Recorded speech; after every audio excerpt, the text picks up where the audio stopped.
Good morning, you lovely people. Welcome back to Little White Lane. I hope that you're all having a really good Sunday and weekend, wherever you are in the world, and whatever you are planning to get up to. If you're new here, make sure, if you haven't already, to smash that subscribe button, hit that like button as hard as you possibly can. Abuse all the buttons on the channel, including the notification bell. Give them a Rocky Balboa right hooks.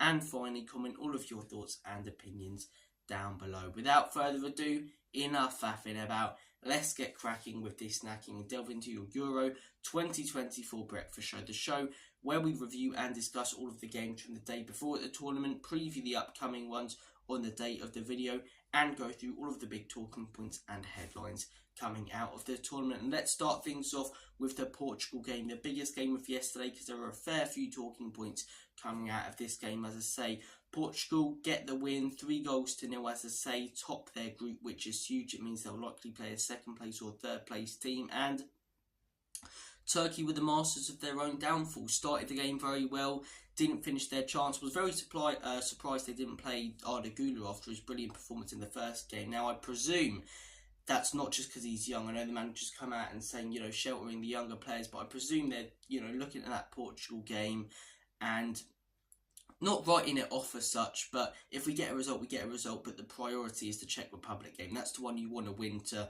make sure that you're going through. So look, no Arda Güler in the starting lineup was a little bit of a surprise. I sort of understand it, but I don't agree with it. But they missed a massive chance early on, Turkey. Those Turkey fans were right up for it, and Turkey with a massive chance that was scuffed. And then 20 odd minutes later, Bernardo Silva, the ball comes to him, as I say, just around the penalty spot in the box, and he slots it into the back of the onion bag. Portugal take control of the game, and from there, really, up until the 90th minute, they were in cruise control, but they didn't really create many huge chances apart from that. Turkey gave them chances. Turkey gave them the extra 2 goals. The second goal is just a horrendous pass back from the centre-back, as I say, has no clue where the goalkeeper is. He doesn't even really look, and it's just pathetic from Turkey. He tries to rescue it. It's a stupid goal to concede. And in the third goal, as I say, Ronaldo manages to time his run, fair play, but again, really poor defending. Turkey should have controlled that all day. Ronaldo lays it off to Bruno Fernandes, 3-0. And yeah, very comfortable for Portugal, but they're man of the match in my opinion. And this is one of the big talking points coming out of the game. Pepe. My oh my, is he still quality. I don't even know who he plays for at club level, but he's one of those players now on international level, like Ochoa for Mexico, like Shaqiri for Switzerland, where you don't even know what he's doing, but he steps up for his international side every single tournament. And he did again yesterday. There was a point in the game where Turkey put in about 5 crosses in a row, and Pepe headed all of them away, and every time he headed them away, the Portuguese fans were shouting, Pepe, Pepe, Pepe. The guy absolutely bossed it. There was a moment in the first half, Turkey put the ball in the box, as I say, he slid in with a brilliant tackle. He was just so in control in that back line, Pepe, and it's great to see a player 41 years of age like him still smashing it on the international level and for his country. And if Portugal do end up winning this Euros, of course everyone will be talking about Ronaldo and Leao and players like that, but a huge load of credit has to go Pepe's way, because these first couple of games he's been so solid at the back, especially in this one. We know he can score headers as well, so don't be surprised if he gets a goal or two in this tournament. But yeah, Portugal 3, Turkey 0. Disappointing result for Turkey, all on that Czech Republic game. As I say, 3 points may be enough, but you want that extra point to pretty much guarantee yourselves going through. And if you get, as I say, the 3 points, that's second place, isn't it? So, look, fair play to Portugal. Good result, all on that last game for Turkey. Portugal, Georgia, they can rest a few players now, get ready for the round of 16, bit of a free hit, that one. So, look, enjoyable game that kicked off at 5 o'clock. Quite comfortable, as I say, for Portugal, though. More comfortable than I expected it to be, and more comfortable than it should have been because of those Turkish errors in the game. Look, moving on to the game that took place later yesterday, as I say, Belgium versus Romania. Romania hugely impressed me in their first game. They weren't as good yesterday. Still gave Belgium, as I say, a good game, though, but Belgium hugely stepped up. They were very poor against Slovakia, deserved to lose that game. You've got to feel for Lukaku, though. That's his, third goal this tournament that he scored yesterday, ruled out by VAR. So Look, and there's such narrow offsides. There's such narrow offsides. For that one, as I say, there's a part of his shoulder that allows it to be offside. I don't agree with that. I don't agree with that. If it's your arm that's offside, I'm sorry, if it's not offside, because you can't score with your arm, can you? And even if he scored with that shoulder, there would have been a check. So, as I say, it should have been a goal in my opinion. But anyways, Belgium, as I say, they look solid at the back. To be honest, you look at that back line, Vertonghen, Faz, it doesn't fill you with confidence. Quite an old back line. But yeah,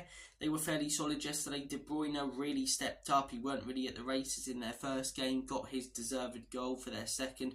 Yuri Tielemans scored the first with an absolute banger. And yeah, sets up for a very, very last game week, especially in that group. Belgium on 3 points, Romania on 3 points, Ukraine on 3 points, and Slovakia on 3 points. Ukraine play Belgium. That's going to be a very, very tasty game. And same with Slovakia versus Romania. A game at the beginning of the tournament that none of us would have been fussed about, but we'll be glued to the telly when that game comes about because of the stakes now. And that's what's so good about the Euros. These games that before don't look so great, but then, you know, because there's such high stakes and it's this person goes out if they don't do this, it makes it so much more interesting. So look, that group set up and finally poised brilliantly, but good result for Belgium. Definitely one that they needed. Do they have the same golden generation that they did? No, I think they wasted that. I think 2016 was a great chance. 2018 was your best chance. Prime Hazard, Lukaku when he was banging in goals left, right and centre. Dorgan Hazard as well. Axel Witsel, Vertonghen and Alderweireld in their prime. De Bruyne in his prime. They wasted that generation, man. They really, really did waste that generation. They've got a few youngsters coming through, Doku Rapenda, but as I say, that golden generation's gone. So in my opinion, if they can make it to the quarters or further, it's a decent tournament for Belgium because it feels like they're in between generations as well. With Doku, Rapenda, players like that, and then you've still got De Bruyne, you know, Lukaku coming to the end of their careers. So look, good result for Belgium. That group is set up brilliantly now. And the third game that took place yesterday, Georgia in the afternoon versus the Czech Republic. These games, these 2 o'clock kickoffs, they always look a bit naff. They end up they always end up being banging. They always end up being banging. And this one was. I thoroughly enjoyed this game. Georgia as well. Solid team, but should have got the win. Talk about big moments in games, as I say. Got that penalty at the end of the first half. Czech Republic deservedly so equalised after dominating the second half. But that all wouldn't have mattered. Georgia went in on goal.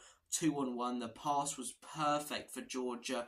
The other guy, as I say, I don't know why he goes with his right foot. He should go with his left foot and set himself, but skies it. And you can see on the touchline, that's the moment, you know, because you look at their next game and they've got Portugal. And I know Portugal are through, but they're still going to have way more quality on that pitch, even if they rest some of their top players against Georgia. That was the moment for Georgia's 3 points that could have potentially got them through. I think they're going out now. But to be fair, I didn't expect them to get anything this tournament. They were unlucky against Turkey. They gave them a really, really good go. That was a banging game to watch. And yesterday, as I say, although they, were dominated in that second half, they were quite unlucky not to get the result in the end because of that huge missed chance. And first half, they were brilliant. So credit to Georgia.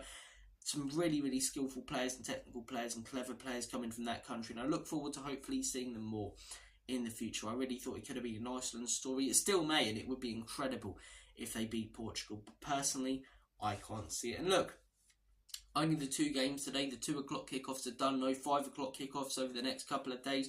What has the world come to, eh? But look, 2 big games later. Germany versus Switzerland. Switzerland, as I say, if they can get the win there, 7 points, they top the group.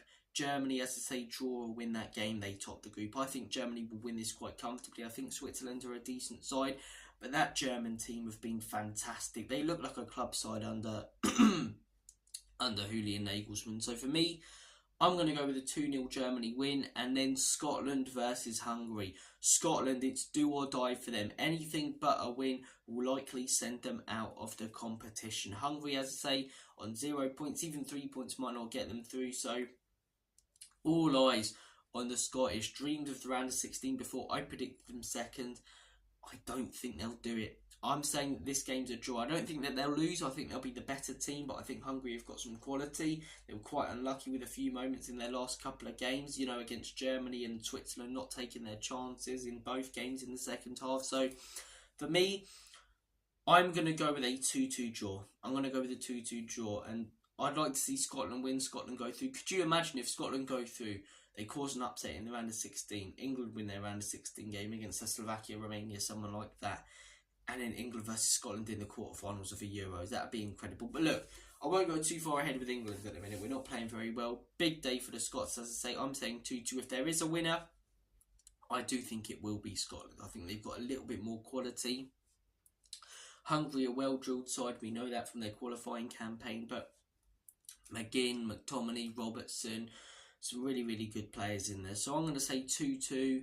Scots likely go out. They could find a way through depending on the other group stages and points in third, but at the minute it's looking unlikely. So I'm saying that Scotland don't go through. I'm saying Scotland go out. I'm saying it's a 2-2 draw, but I'm hoping that Scotland get the win. And look, that is the good thing now, though. You know, no 2 o'clock games or 5 o'clock games, but every game feels massive. Tomorrow, Croatia versus Italy. Absolutely huge. Albania versus Spain. Massive for Albania. I think they could give them a good game. Tuesday, obviously, England, but Serbia versus Denmark. Huge game for both teams. Wednesday, you know, some massive, massive games. Obviously, the Romania and Belgium group where they're all on 3 points. So the Euros continues to surprise us. The Euros continues to be brilliant. Thank you guys for watching this video. Apologies if I've looked a bit disorientated during this one. As I say, I'm sniffling like a mad arse, and you know I've just got really bad hay fever if I'm 100% honest, and I've just woken up, and I'm never the most excitable person in the mornings. But look, guys, take care of yourselves. All the best. Enjoy the Euros. Have a smashing Sunday, and as always, come on you Spurs. In Big Ange we trust. Enoch can leave you out. Come on, England.